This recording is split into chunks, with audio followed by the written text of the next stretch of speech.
இப்படி வசூல் பண்ணாதான் பண்ண முடியும்னு ஒரு கருத்து சொல்றாங்க. யாரும் வந்து இப்படி வசூல் பண்ணணும்னு சொல்லி அந்தந்த தலைவர்கள் அந்தந்த தெருவில் இருக்கிற பகுதியில் இருக்கிற தலைவர்கள் வசூல் பண்றவங்க வந்து தன்னை வந்து சுயநலமா காப்பாற்றிக்கிறதுக்காகவும் பண்றதுக்காகவும் வசூல் பண்ணி மொத்த காசு வசூல் பண்ணி எல்லாரும் வர ஆரம்பிச்சாங்க. இந்த திருவிழா ரொம்ப சிறப்பா இருக்கும், எல்லாம் சந்தோஷமா கொண்டாடலாம். ஆனால் யாரும் வரது கிடையாது.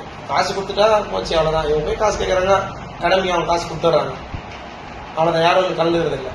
எம்எல்ஏ போயிட்டு நம்ம சொல்லுவோம் வெத்தலை பாக்கு வச்சு ஒன்று ஆயிடுச்சான்னு கூட அது மாதிரி வெத்தலை பாக்கு வச்சு நம்ம எல்லாரையும் ஆயிடுச்சா கூட எம்எல்ஏ இருக்காரு, சேர்மனு, தொழிலதிபர், நீ சொல்லக்கூடிய பேர் தொழிலதிபர், எல்லாருமே வந்து பூ பழம் வெத்தலை பாக்கு இனிப்புன்னு சொல்லி ஒரு பெரிய தட்டில் வச்சு அவருக்கு சால்வை போட்டு அந்தந்த தெருவில் இருந்து ஒரு 10 பேர் போய் அவருக்கு மரியாதை பண்ணி நீங்கள் வாங்க கட்டாயம் நீங்கள் வரணும்னு சொல்லி அவர் போயிட்டு கூப்பிட்டா கூட அவர் வரது கிடையாது. காசு மட்டும் கொடுத்துட்றாங்க, ஆனால் எந்த தெருவிலும் கலந்துக்கிறது இல்லை. இது வருத்தமான செய்தி தான். இப்போ பெருமாள் கோயில் திருவிழா நடக்குது, நீங்க சொல்ற மாதிரி எம்எல்ஏ கலந்துக்கிறாரு, விஐபி போறாங்க, எல்லாம் போறாங்க. அந்த கூட்டத்தில் முந்தி மோதி போய் அப்படியே அவங்களுக்கு அழைப்பு கொடுக்குறாங்கன்னு போய் நிற்கிறாங்க, எல்லாம் பண்றாங்க.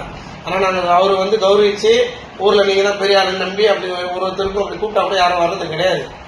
யாரும் வந்து சாமி இப்போ அதே போல நீங்க தொட்டாதான் நீங்க இழுத்து கொடுத்தாதான் வந்து சாமி நகர்ற மாதிரியும் ஒவ்வொரு தெருலையும் போய் வெத்தலை பாக்கு வச்சு ஐயா நீங்க வாங்க, எம்எல்ஏவோ எம்பியோ தொழிலதிபரோ நீங்க வாங்க, நீங்க கலந்துங்க, நீங்க வந்து சாமி தொட்டு விட்டா போதும், இழுத்து விட்டா போதும் அப்படின்னு போய் கூப்பிடுறாங்க. அவர் தொடறதுக்கும் வர்றதில்லை, இழுக்கிறதுக்கும் வர்றதில்லை, இழுத்து 10 அடி தூரமும் வர்றது நகர்த்துறது இல்லை, வர்றது கிடையாது.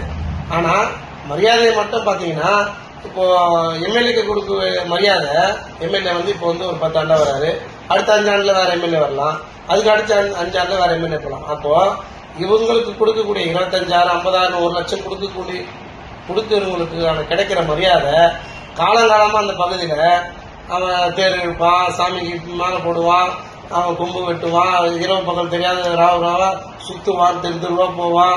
அவன் காலங்காலமா வருஷத்துக்கு 500 வீட்டுக்கு கொடுத்துருக்கிறான், அவனுக்கு மரியாதையே கிடைக்கிறது கிடையாது. இது மக்கள் தான் புரிஞ்சுக்கணும். ஆனா புதுசா ஒரு தொழிலுக்கு திடீர்னு வந்துடுறாரு, அவருக்கு கிடைக்கிற மரியாதை நம்மளுக்கு கிடைக்கிறது இல்லையா அப்படின்னு மக்கள் புரிஞ்சுக்கணும். அங்க இருக்கிற தலைவர்கள் வந்து சரியான முறையில் வழிநடத்தணும். நீங்க சொல்ற மாதிரி பாத்தீங்கன்னா அண்ணன் ஏவி சேர்ந்தா ஒரு தெருவில் 25,000 தராரு, 50,000 தராரு. ஆனா எந்த தெருவில் அவர் கலந்துகள் இல்லை. நம்ம திருவிழாப்பா எம்எல்ஏ தராரு, சேர்மன் தராரு, சேர்மன் 50,000 தராங்க, எம்எல்ஏ 50,000 தராரு, ஏவி சேர்ந்த 50,000 தராரு, ஆட்டக்காரன் தராரு. இப்படி ஒவ்வொரு தொழிலதிபராக பார்க்கக்கூடிய அத்தனை பேருமே அவங்களோட முதிர்ச்சி சக்திக்கு மீறி கேட்கறத விட தாண்டி தான் கொடுக்குறாங்க. இவங்க வந்து டிமாண்ட் பண்றாங்க, அந்த டிமாண்டுக்கு கொடுக்குறாங்க.